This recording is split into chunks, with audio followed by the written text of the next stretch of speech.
Good afternoon, everyone. Welcome to Food as Medicine, and thank you for joining us today. My name is Kayla Malari. I'm the nutrition manager at the Food Bank of Santa Barbara County.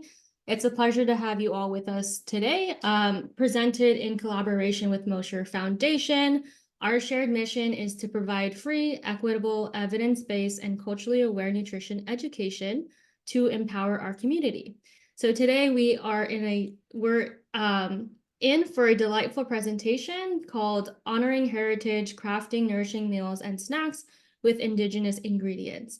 Before we get into the session, I'm just going to go over some quick logistics. So throughout the presentation, if you have any questions, please use the Q&A feature on Zoom, and we'll address all the questions at the end. I will be hosting our Q&A session, which will be about 15 minutes. Today, we have some poll questions throughout the session to learn more about you all. Your participation is greatly appreciated. Next, you can access this webinar and any other webinars on our Food Bank of Santa Barbara County YouTube channel. I will include the link after I transition to our speaker. Next, we also have a podcast with new episodes every quarter, so check it out on your favorite streaming platform. Again, I'll enter that link in the chat shortly.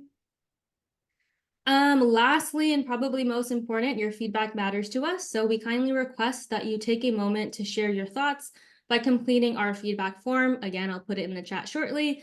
Your input is valuable in helping us improve and customize our events to better meet your needs. So now a big thank you to our guest speaker, award-winning registered dietitian and certified diabetes care and education specialist, Denee Bex, for curating this fantastic presentation. Thank you so much for sharing your expertise with us. We're truly excited to explore the rich culinary heritage of Indigenous foods. So without further ado, I'll hand it over to you as you can lead us to this enriching session. Thank you. Alrighty then. Well, thank you, Kayla, so much for that introduction. Can everyone see the first slide where it has the corn? Can I get like a thumbs up? Yes. We are okay, good. All right, so let's move on. So just to get straight into it, because I want to make sure that we have room for questions and answers, because I do tend to talk a lot on each slide. I just want to get straight in. So Yat everybody. My name is Diné, and I help American Indian and Indigenous communities understand our relationship with food, and I also teach practical skills for building a healthier life while staying true to our heritage. I'm the owner and founder of Tumbleweed Nutrition LLC, which I founded in 2021 to help tribal organizations deliver evidence-based care. So that's a little bit about me. I should probably go back. So if you aren't aware, I am Diné or Navajo, and I am zooming in from Farmington, New Mexico. That's where I'm at right now, but I was born and raised on the Navajo reservation. I was raised in Chinle, Arizona. So if you know where Chinle's at, that's where I'm from. I grew up like right by the canyon. And a little bit about my background is that I went to school from kindergarten to high school, graduated from high school, and I went to Arizona State University for my undergrad. And I came back home after I got my bachelor's just to get a little bit of experience. And I realized that we really needed more representation when it comes to Indigenous foods and how we talk to patients in healthcare settings, just because a lot of the providers who were in hospitals or clinical settings, they they weren't so familiar with the food and the cultures and the food values and the customs surrounding food.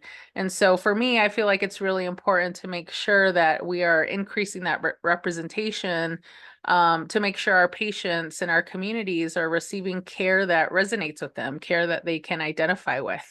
So that's kind of what my work is about, is just to make sure that us Indigenous people or Natives say our piece and we tell our stories in a way that feels good to us. And when I created my company, which is called Tumbleweed Nutrition, a little bit of backstory. People always ask me why tumbleweed.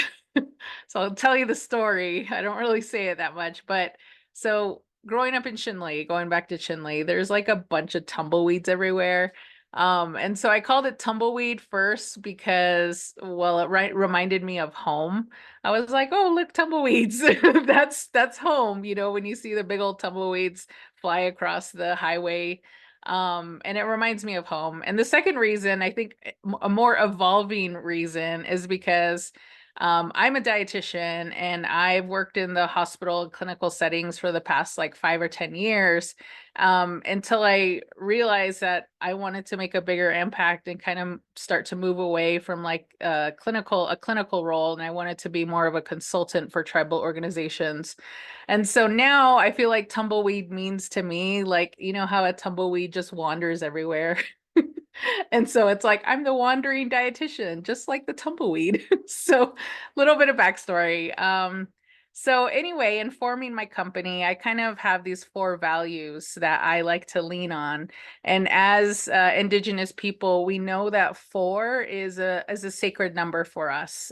For my tribe, we have the 4 sacred mountains. For many tribes, they have the 4 directions, which give them certain there's that it's imbued with certain values. So that's why I chose like 4 values or 4 pillars for myself. And so the first thing that I want to make sure that my company is addressing is to make sure that we're honoring food, and the way we honor our food is to rebuild a healthy relationship with food. Because as we know, as Native people and Indigenous people, our relationship with food has been not so great, mainly because of impacts or effects from colonization. We were cut off from our food systems. We were cut off from a lot of that traditional knowledge. And so that's kind of where I want to come in and say, like, what does it mean to rebuild that healthy relationship to food?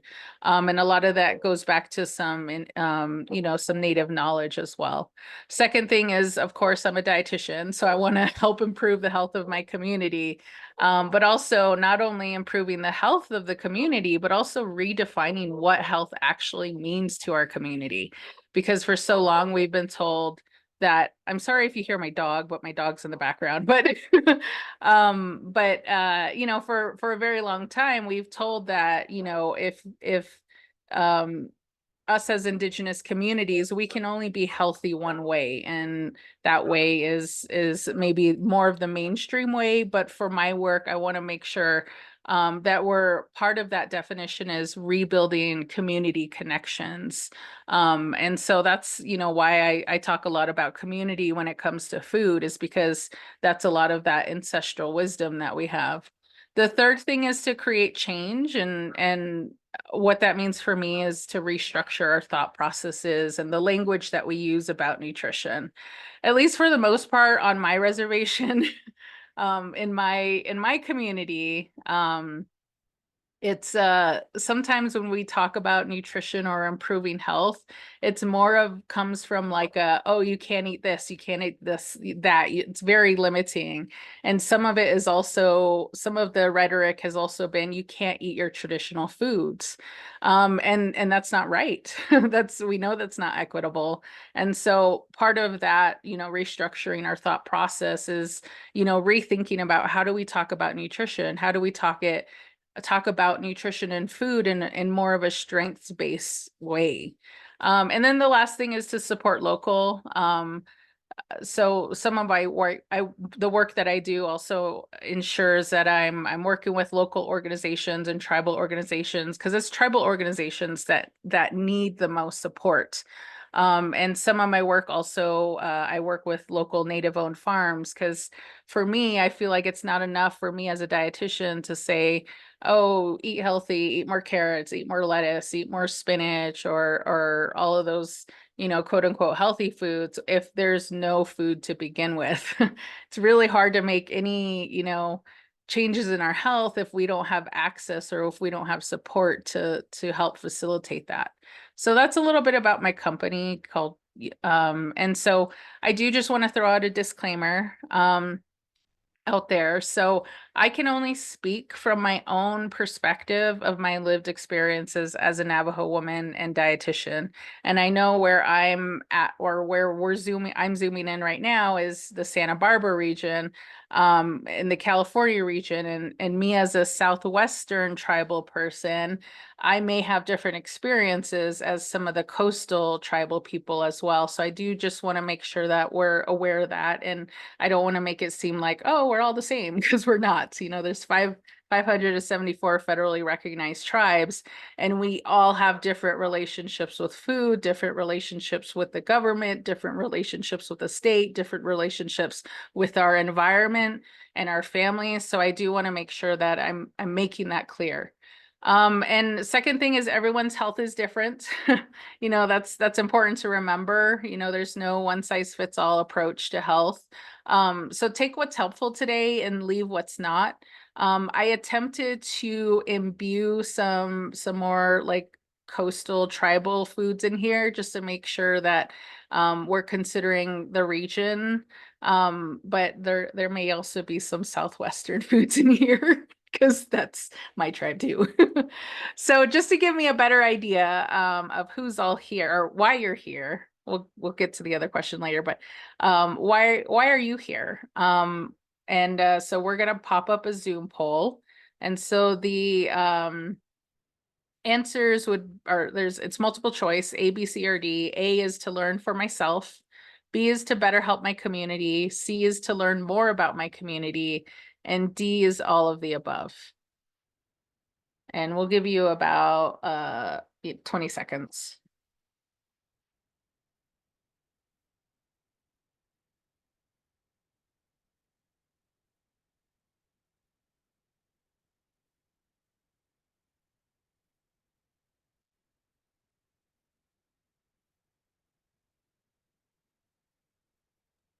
I think we have a good number of folks who've answered, so I'll go ahead and end the poll.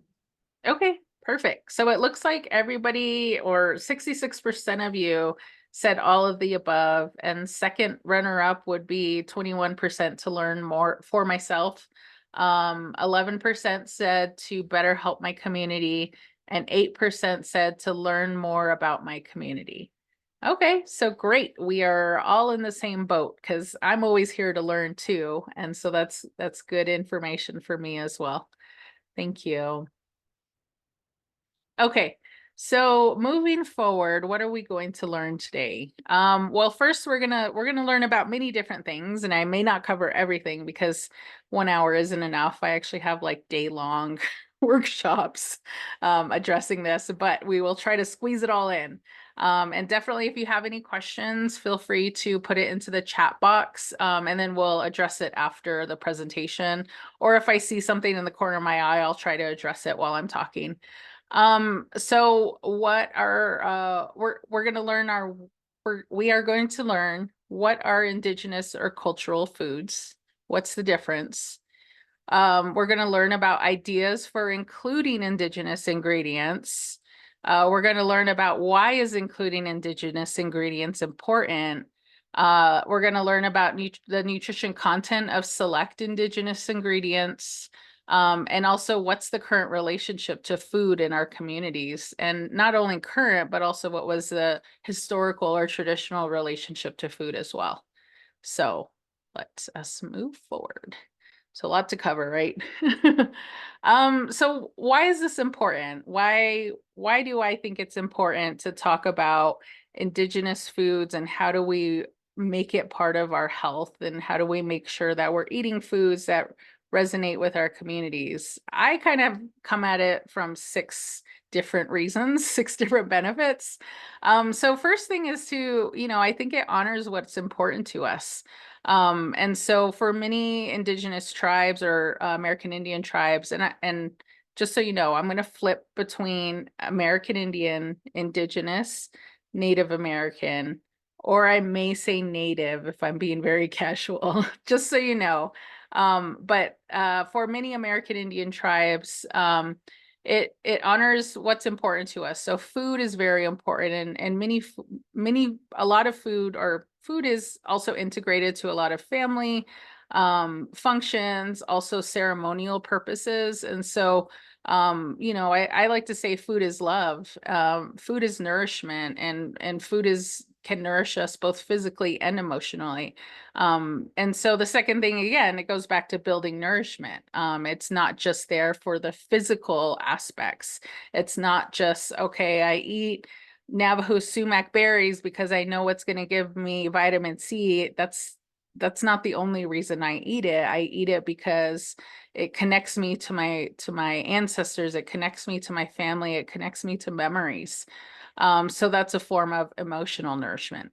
And falling in line with emotional nourishment, that's a way we can improve our mental health, and viewing food as a source of empowerment can help improve our mental health. And usually when people hear like emotional eating, like when you hear it in mainstream media, people think of all the bad things, like the negative things, like, oh, emotional eating, I binged on like, 10 bags of Doritos.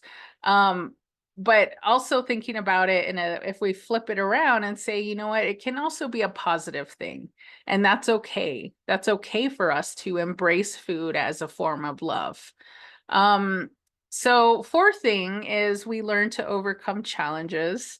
So sometimes in healthcare settings or sometimes in community settings, sometimes it's happened in the past where, as Indigenous people, we were told to not eat our cultural foods because it's not quote unquote healthy. And if we look at Indigenous ingredients, at least the Indigenous ingredients, they are very healthy. And when we start to integrate it a little bit more, we can kind of overcome a lot of challenges that we face. So if somebody has diabetes, or if somebody has heart disease or other conditions, when we start to include these cultural foods, it kind of helps us, be a little bit more to critically think about our intake and our relationship with food and ourselves and our body. The fifth thing is we become healthier role models. So I think it's very important that we also talk about Indigenous foods and Indigenous food preparation techniques, and also learn how to pass it on to the next generation. There very much was that disruption of passing on to the next generation because of boarding schools, because forced relocation, because of people being moved onto reservations. We lost a lot of a lot of knowledge, and I think it's important to kind of hold on to what we have, and not only that, but also pass it on to the next generation. And then last thing is we become kinder to ourselves when we start to include more Indigenous ingredients. Again, it goes back to that emotional health piece. So, second question. um, Describe your favorite Indigenous or cultural food that reminds you of home, and what is one word describing the feelings you have when you eat it? So it's a two-part question. You don't have to be Indigenous to answer. You can answer whatever your cultural food is. So maybe it can be California cultural because California is definitely different from the Southwest or from the East. So is there a short answer? It looks like there's not a text box, or is there? It seems like It seems folks are like answering, but if not, feel free to enter it in the chat if we're having trouble on the like polls. So both will be great.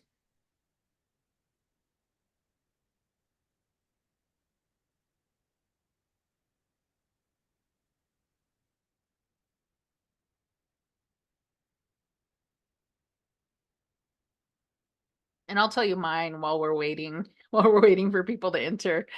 And it varies, but I like what do I like right now? Like I used to have a blue corn mush thing for a while. But this time around, I don't know. I think I just am a little bit more partial to Navajo tacos right now. Or they call it Indian tacos. Don't want to I know there's a whole and I like Indian tacos with extra onions and salsa. But regionally we call it Navajo tacos, but you know, some people get mad at me for that.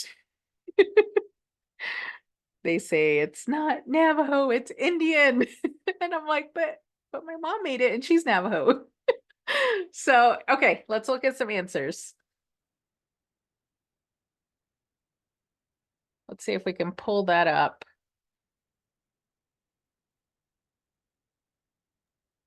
I'm trying. Give me one sec. That's okay. Okay. So they don't show it on here, but I'm able to access it on the an external link. So let me see. I got minestrone, popcorn, seaweed, tamales, mashed potatoes, fresh corn tortillas, chili beans, lentils. Oh, I'm not reading the describing word, sorry. Lentils, happiness, chili beans, warm, fresh corn tortillas, flour tortillas. Soup reminds me of home and makes me feel comforted. Sopa de charqui, don't know what that is. Makes me feel like I'm loved. Let's see what else. Shrimp Okay. tacos. Sorry. No, keep going if you have a few more. Mexican pozole, beef soup, green chili stew always makes me happy. Mm, A lot of happy and cozy are the descriptive words. Thanks. yeah, Thanks that for sounds sharing. tasty. I know it's dinner time for a lot of us, so hopefully you guys didn't get too hungry or you got something in there. But yeah, I just want to bring that up because I like to see how everybody relates, to their culture.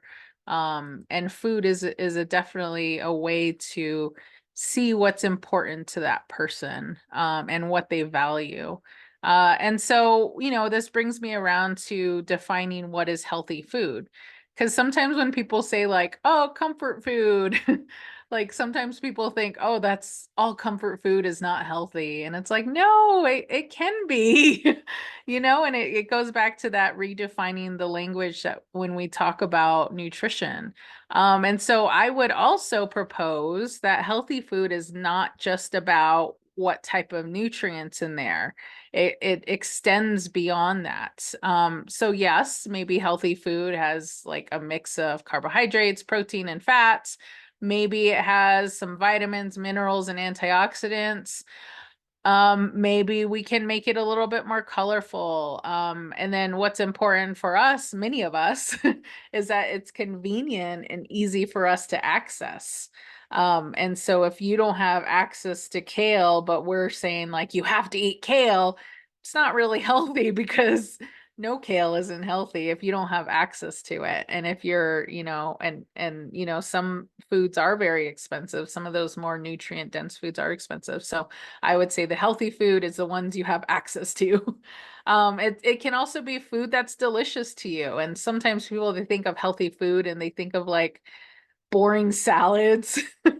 And I will say that salads, they're not my favorite. Um, I like cooking my vegetables more. And that's my preference, maybe, I had a colleague who loved like crunchy salads and I'm just like, that's weird. But it's food that's delicious to us and that's individual. I can't decide that for you. And then the last thing is it makes us feel physically and emotionally satisfied. It's not just about eating as many fruits and vegetables if you can, or and not feeling satisfied, emotionally satisfied from that. So it's all of these different things. And again, it goes back to health is individual, nutrition is individual, and food is individual. And so that's something that you have to decide for yourself. So now let's get into some other definitions because I know there's some confusion about, okay, what are indigenous foods versus what are cultural foods? And so indigenous foods, and again, like I'm not an anthropologist, so, and everybody has different definitions, but this is what I kind of, as a dietitian, I've kind of um, started to define it because people do get confused between indigenous versus cultural. So indigenous foods would be foods that are harvested from the land, like acorns. It could be plant or animal resources in the local region that a certain tribe lives in. It can be, it's also local, seasonal, nutritious, and it can also be environmentally friendly as well. And so these are like more of a definition about indigenous foods. Now we look at something like cultural foods. For me, I'll give you an example. That's why I put the spam up there. For my tribe, Navajo tribe, like we love spam. It's so delicious. You put it in a tortilla and it's such a good breakfast and you eat it on your way to work while you're driving. Very emotionally satisfying. Um, and so we wouldn't like go out into the forest and pick spam off of trees, right? So it's not something that's local or can be harvested from the land or seasonal. It's more we got it from so the backstory behind spam for us is that there were code talkers. We had code talkers during World War II, if you're not familiar with the story, but we during World War II, the Navajo language was used to transmit like secret messages out in like Japan and Germany, and I'm not a historian, but could be wrong, but this was used, and so a lot of the soldiers, the Navajo soldiers, were given spam out there because it's shelf stable, just like they gave it to all the soldiers out there. And the Navajos really liked it, and they brought it back to their homes and their communities. And it's for our Navajo communities, we don't have a lot of electricity or running water. And so spam was like a shelf stable protein for us that we could use and not worry about it going bad. So that's, spam, the story behind spam. It can be cross-cultural. So same thing as, with the Navajo code talkers, there was a cross-cultural interaction between like, Western foods and our foods. And it's also connected to history.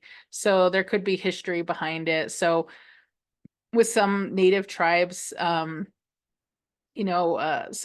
jokes with native tribes is, talking about commodity cheese or reminiscing about commodity cheese, or in my tribe, it's called Najai. And so it's that was related to the federal food distribution program for Indians, which was started like in the 1960s or 70s. And a lot of people, they all, a lot of us remember grandma used to get commodity foods and we used to eat all of her pears because that was me. And so like we wouldn't be thinking about that as like strictly indigenous foods. And so there's that cultural component.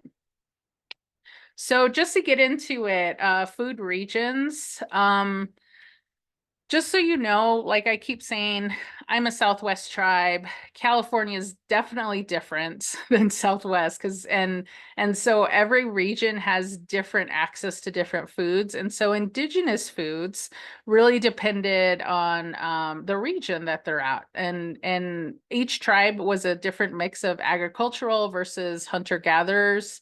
So Eastern, they would focus more on like corn, bean, squash, maple syrup, cranberries, nut milks, nut-based dishes, clam, fish, a little bit more agricultural. Southeastern, the focus was more on corn, squash, pumpkin, blackberries, deer, rabbits, squirrels, opossums, raccoons, and fish. Great Plains was more bison, cranberries, berries, potatoes, squash, rabbit, pheasant, wild rice, and wapato, which is a edible rhizome. Western was more like salmon, other fish, seafood, acorns, mushrooms, berries, deer, duck, rabbit, less agricultural. Southwestern, which is my tribe, were more like corn, beans, squash, pinon nuts, deer, turkey, wild root vegetables, sheep, which was actually a Spanish introduction. Well, I got to revise that actually. We did have indigenous sheep prior to Spanish contact. So I got to actually revise that one. And then Alaska Native, there's more acorn, moose, seal, berries, fish, eggs, walrus hair, and ptarmigan, which is like a bird out in that region. And so it just really depended. So Southwestern, we were more agricultural because we live in a desert and it's hard to just go out and find things just growing, and it was harder for us to gather things for our community's needs, so we had to actually grow it.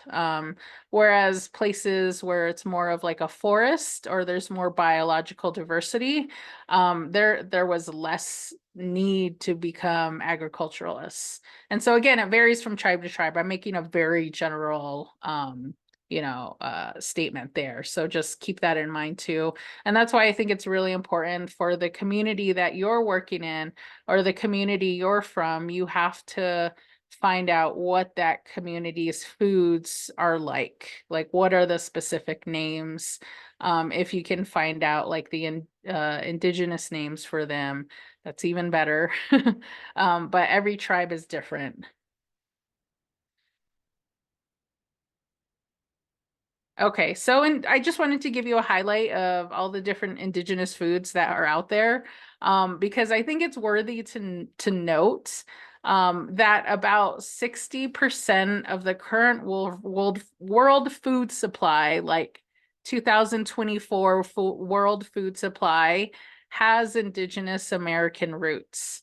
And so I think that's just mind blowing. And a lot of that is credited to, a lot of our ancestors like being biologists and being ecologists and being botanists. Like they had such a vast knowledge about how to cultivate crops, and that where today we're still reaping from all of that knowledge. And so things like cranberries, peppers, different types of tubers, chili peppers, chocolate, tomatoes, avocados, blueberries, papaya, passion fruit, all these different types of beans, all these different types of winter squashes and summer squashes, strawberries, potatoes, corn, rice, pineapple, pumpkins, turkey, pecans, and different types of nuts, walnuts, and maple syrup. That's just, some foods that, we still use now. And so just to give you an idea about, that um the wealth of knowledge that our ancestors had. And so going back to the indigenous connection to food, just thinking about, what was that traditional relationship we have to food. Obviously it's different because we could probably drive down to a gas station and we're not going to be foraging over there. We're going to pick up a burrito to get lunch, burrito and Gatorade.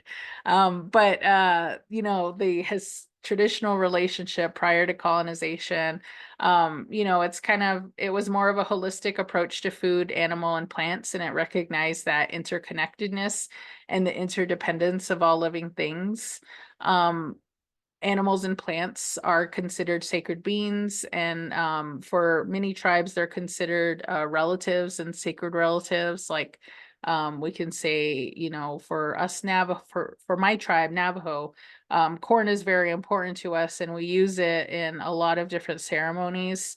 And so this is just a picture of one of my niece's coming of age ceremony, her puberty ceremony, and she's tasked with the job of grinding corn during the 4-day ceremony. So that was just them and one of her cousins grinding corn. And then next thing is certain plants and food are part of, spiritual ceremonies and creation stories. And it emphasizes the spiritual and cultural and physical aspects of food. And then last thing is we've developed thousands of strains of plants, grains, fruits, and vegetables. And we were successful stewards of the land. I mean, look at the contribution we made to now. And I do want to highlight, coming from Navajo side, way over here, I do want to make sure that I'm also including tribes from the Santa Barbara area, California area, because I think it's important to highlight. And so I did, find somebody who helped kind of define more food relationship with like local Chumash food traditions. And her name was Maria Solares.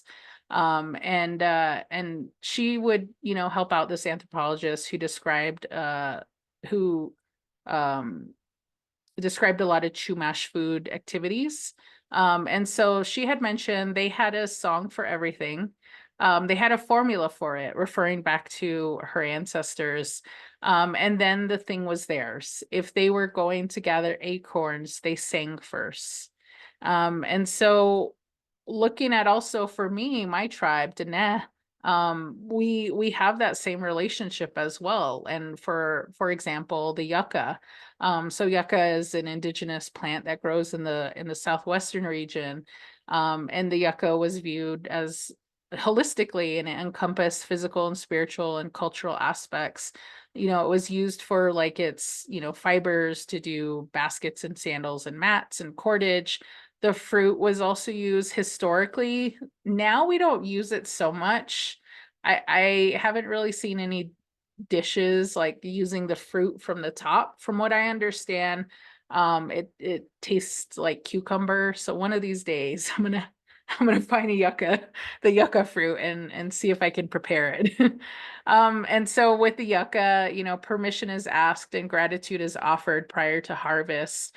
And harvesting is conducted in a way that respects the plant's life cycle, ensuring that it's continually available. So sometimes, well, the yucca is the root, the tap root that grows at the bottom, that's used in ceremonies, but it's harvested in a way that it doesn't kill the plant. And only a very small amount is taken from the root, and the yucca is redug so that, the next year the community can go back to that same yucca plant, or they would find another plant to use for their ceremony. So it's used in ceremonies and rituals, and it symbolizes purification, protection, and the invocation of blessings. So I do want to bring us around to, what is our relationship to food now? What affects our eating habits? And I put diet right there. I meant to change it because that's a very dietitian word. I meant to change that to eating habits, because diet kind of, you think of like Weight Watchers or something. But just think of it as eating habits. So what affects our eating habits? 6 things kind of do it. So preferences, the cost of food, medical conditions, our emotions, our access, not only access to food in general, but access to knowledge. Do we know how to prepare foods? Do we know how to cook? Do we, and then the last thing is abilities. Not everybody has the same abilities, especially when we're thinking about elders or people with special needs. We also want to make sure that we're remembering that too. So I do want to bring up Lydia. It's not her real name, but it's my made up name. So I just want to give you like a case study for you to think about. And we don't have to answer it. If you want to in the chat box, that's fine. But Lydia works as a cashier at a local convenience store. She's very busy and tries to cook at home, but many times she relies on convenience foods or takeout. When she has time, she likes to gather traditional herbs and food in a nearby forest. She has 4 children and she cares for one grandchild. She loves to make fry bread for her family because she's known as the fry bread queen. If you guys know what song that is, give me a thumbs up in the chat. And she was also told she has prediabetes and is worried about that. So where do we go from here? And so obviously, this is a modern woman just living her life and trying to make ends meet, but she also tries to stay connected with those traditional gathering techniques that she may have been taught. So for many Native peoples, we're trying to do a fine balance, and making sure we're trying to honor heritage. So just a reminder, no judgment with how you get your food. So second seed question is, who is all here? And I'm going to do this quickly because, again, I said I talk too much and it looks like I'm talking too much. So if we could just quickly throw out that second, the question about who's all here, if you identify as native or non-native.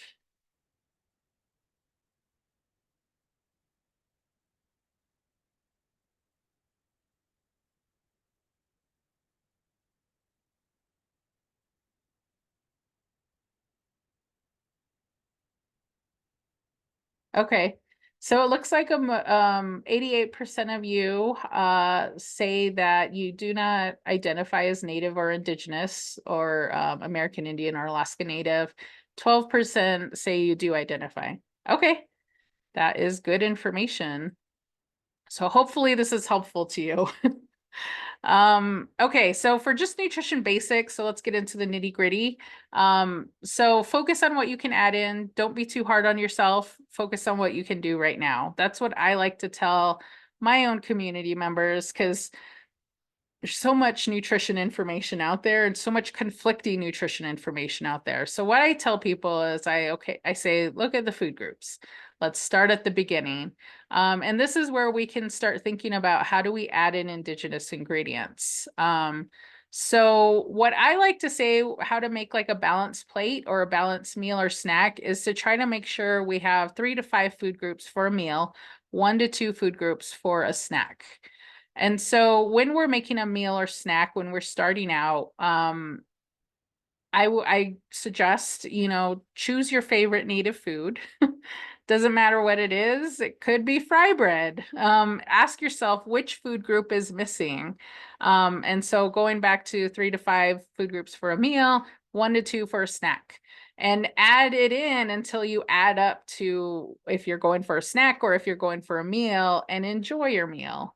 And that's kind of like my 3-step method that I tell people to do, to make sure to see how they can add in a little bit more native and indigenous ingredients. And so just a deeper dive into the food groups. So we have for grains, like indigenous ingredients, would be, I found that in California, tribes do collect chia seeds. So we can consider that as a grain. For many tribes, we also do native corn. So we may have our own strains of native corn. There's also wild rice. That's more like in the plains or the plains region or the Northeast region. And then for fruit, I hit a blank with this, but if you want to throw in some comments on what could be a fruit. For my tribe, it's, historically, sometimes we did gather prickly pear. Also in the California region, I saw gooseberry. I'm sure there's a lot more other fruits. I'm just not getting like that yucca fruit I was talking about. For vegetables, this is just a mix of greens, manzanita, miner's lettuce, purslane, wild onions, tubers, and squash. Squash is like, more for my tribe, because we love our squash. For proteins would be like acorns and nuts. We could be looking at clams or wild game, beans, mussels, abalone, or fish, which is more like California specific. Dairy alternatives. So big note about this, 80% of indigenous people are lactose intolerant. And so we just do not do well with dairy products. So I say, look at the alternatives. For my tribe, we use something called juniper ash. It's ash from a juniper tree, that we include in many of our meals, and it's also used as protection. Sometimes you rub it on your feet to protect you from harm. But also for California side, we can look at seafood bones. The bones, if you leave the bones in the fish, or if you eat a little bit of bones, that's actually a source of calcium. And then also like leafy greens provide calcium as well. And chia seeds also provide calcium. So think about what your favorites are. And so when we're looking at foods, I know Navajo taco is here, or an Indian taco, and this is a cultural food. And we have like our grains, which is right here. We have maybe this could be bison, so that's our protein. So we're at 2 food groups. And so I tell people, think about what else you can add in. Well, we can add in some grapes, maybe some carrots, and look, we're at 4 food groups. Ta-da! And that would be a well-balanced meal. Even with like more indigenous foods like stews are a really great way to get in more nutrition, and many tribes use stews to do that. For my tribe, we use Navajo white corn in our stews. We put in squash, and then this is like mutton or lamb, which is more of a traditional food for us. And so we have the protein, the vegetable, and the grain. So that's 3 food groups. Maybe we can figure out how to add in some fruit. And then maybe we can throw in some fry bread. So this kind of gives you an idea of how to add in more ingredients, add in more indigenous ingredients. Is the first thing is, well, I would say before all of these things is find out what's indigenous to your area, which tribes are you working with, and which indigenous tribes are you working with? Where's the knowledge at for that, for like how to collect it and prepare it? And then the next thing would be to try cooking your meals at home, which is a indigenous food value. Try practicing new recipes, foods, or cooking methods. Not all indigenous people know how to prepare indigenous foods, because going back to that people not being able to access that traditional knowledge because of maybe boarding schools or other issues going on, or other historical events that happened. And so not everybody knows how to make it. And I think we should also be accepting of that as well. For the longest time, like I didn't know how to make blue corn mush. And now I've created a whole company based on blue corn mush. And so that's where we can encourage each other to practice new recipes, foods, or cooking methods. We can include 1 or 2 native foods if we can, if we have access, because that's very important to highlight. The next thing is to, make sure we're slowing down and taking our time to appreciate our food. So as you can tell from like Maria Solaris's quote about the acorns, there was gratitude when we were collecting food and when we were eating food. And so I think it's also important to kind of take a step back and try to mindfully eat, and that would be more of an indigenous food value. Even if it's McDonald's, even if you go out to McDonald's, you can be like, okay, I'm going to slow down and not throw the hamburger in my mouth while I'm driving 75 miles an hour. And maybe I can just slow it down and have some gratitude there. And then the 5th thing is to listen to our hunger and fullness cues and take only what we need. And that's a very traditional, that is a traditional value, is to take only what you need. Like going back to my story about the yucca and that tap root, we didn't harvest the whole root, because we knew that we might need it the next time around, when we're having another ceremony. So that understanding of taking only what we need, and also listening to our hunger and fullness cues. Maybe we don't need to eat past extremely full. And then the last thing is to make sure that we're teaching the youth names and techniques. So and that's kind of where I want to make sure that we're represented, and I work with schools to make sure that we're including some of these indigenous foods and indigenous techniques, to pass on to the next generation. So if you are indigenous, or native, if you have any other recommendations, I would love to know your thoughts. If there are any other indigenous food values that you hold as well, because I'm here to learn as well. So you can enter in that chat box, but we're running close to time. So we're almost there. But in conclusion, food is more than nutrients, and coming from a native or indigenous perspective, the way I feel about it is that food can also be physically and emotionally nourishing. Food can be delicious. Food can also be storytelling. Food can be connection. Food can be also a symbol of resilience. And food is part of who we are. And that's why we shouldn't deny ourselves our cultural foods. So in conclusion, indigenous foods and cultural foods are important. Food is part of who we are. Eating healthier is different for everyone. Adding nutrition is more important than taking food away.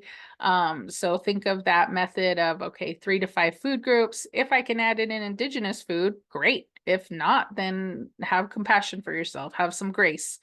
And then the last thing is making small and realistic changes can definitely help.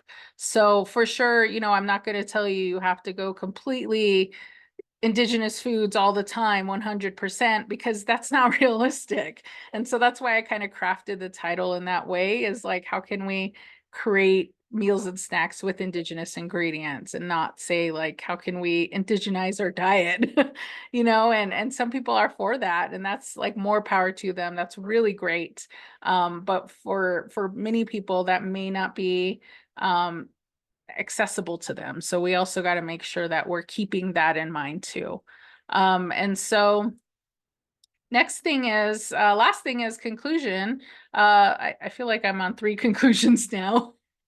Is what are your thoughts? So if you can place your thoughts, if you don't want to write out a whole sentence or a paragraph, if you just want to leave one word that you're taking away from this presentation, feel free to put it in the chat box.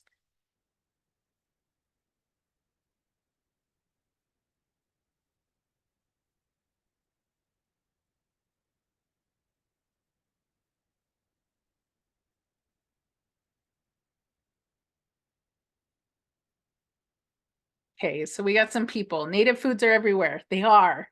They are. Mindful. Culture is necessary in every aspect. Honor my roots, gratitude and curiosity to learn more. Mindful, teaching our youth the difference between traditional food versus contemporary. New appreciation for comfort foods, grateful, inspired. Okay. Gratitude, curiosity, inspired to add traditional foods to school menus. Yes, yes. I'm working on a very special surprise for that, for some from school stuff. So if you check my website later on this year, I'm going to have some free resources for adding in more traditional foods into school menus. So I'm very excited about that. But that's like a sneak peek into what I'm working on. But yeah, thank you so much for listening. If you want more information to increase your knowledge, and you can take a screenshot of this, you can watch the video gather. I think it's like an hour long. It's available on iTunes, Amazon, Vimeo, on demand, Netflix. They talk a lot about some food sovereignty initiatives in different tribes. One of those organizations was actually one of my clients, so I'm very proud of them. And then Braiding Sweetgrass is a really good book if you want to understand the relationship a little bit more, the indigenous relationship to food and plants, and the environment a little bit more. And then if you actually want to support indigenous food producers, which is how we're going to keep this boat moving, is to go to indianagfoods.org. And there is a whole database of all of these different great companies, native food producers who sell their stuff online. And so you can look there, and I believe like Sika Hills might be in your area. They do like vinaigrettes or vinegars, balsamic vinegars. So good. That's like a California native like I think it's a winery, I think. So yeah, those are just my resources. If you want to stay in touch, this is my website, tumbleweednutrition.com. My email is Denee at Tumbleweed Nutrition, and I'm on Instagram. So if you want to follow along with me on some of my projects, you can do that there. And of course, if you're interested in partnering, just contact me. I'm based out of Farmington, New Mexico, but I often go back to the res because the res is like 30 minutes away from me. So yeah, that's it. So we can move on to the Q&A portion if we have a few minutes. Yeah, we have about 5 minutes. Let me look at the questions. Okay. From Kitty, I am a community health researcher working with tribes. How do I balance sharing my knowledge and honoring the local wisdom? Definitely community based. Go to the community. Community. So if you, I'm sure you know about community-based participatory research, but it's always going back to the community that you're serving, and transmitting that knowledge. And so with American Indian tribes, we are very cautious about how research is done in our communities because we have been burned in the past. And so it's always important from the get-go, from the very inkling that you have in your mind, I'm going to do this research in this community, you have to include the community, and to make sure that you're doing it in a way that's respectful. Because again, like I said, we've been burned in the past when it comes to research, and so many tribes they've stopped research in their communities, because it's, they didn't agree with how, it essentially built careers, and didn't really benefit the community. So we want to make sure that we're honoring that, not only the local wisdom, but also the local community members. So if you can, do focus groups, or if you can do more like presentations at the community gathering places, and run it by a community member first before you present this knowledge, to make sure that you're not inadvertently offending people. Because it's just different working in our communities. Even I struggle, and even I, as a Native person, I have to kind of take off my academic hat and my professional hat and put that to the side and think, okay, think about, how do I think about this as a community member? And so sometimes I do have to, what do they call it? Like put in different boxes and realize that there are different boxes. So yeah, it always goes back to that community aspect, is involving them from the get-go. Thanks, Dene. Another question. I think this is regarding the terms that you use, so like Native, Indigenous. Are all those terms appropriate for our people from other backgrounds to use? I have a different presentation that goes over terminology. This is like a 30, like a long discussion. So yeah, if you are non-native, I would recommend saying American Indian or Indigenous or Native American. Those are kind of the more um PC terms, I guess. You would say some more casual terms that community members would refer to us as would be Native or Indigenous. And it really depends on the age of the person talking, because I noticed that older people, like elders, like older than 50, sometimes they refer to themselves as Indian, and that word has actually like gone out of favor with the younger group, like my age and lower or younger.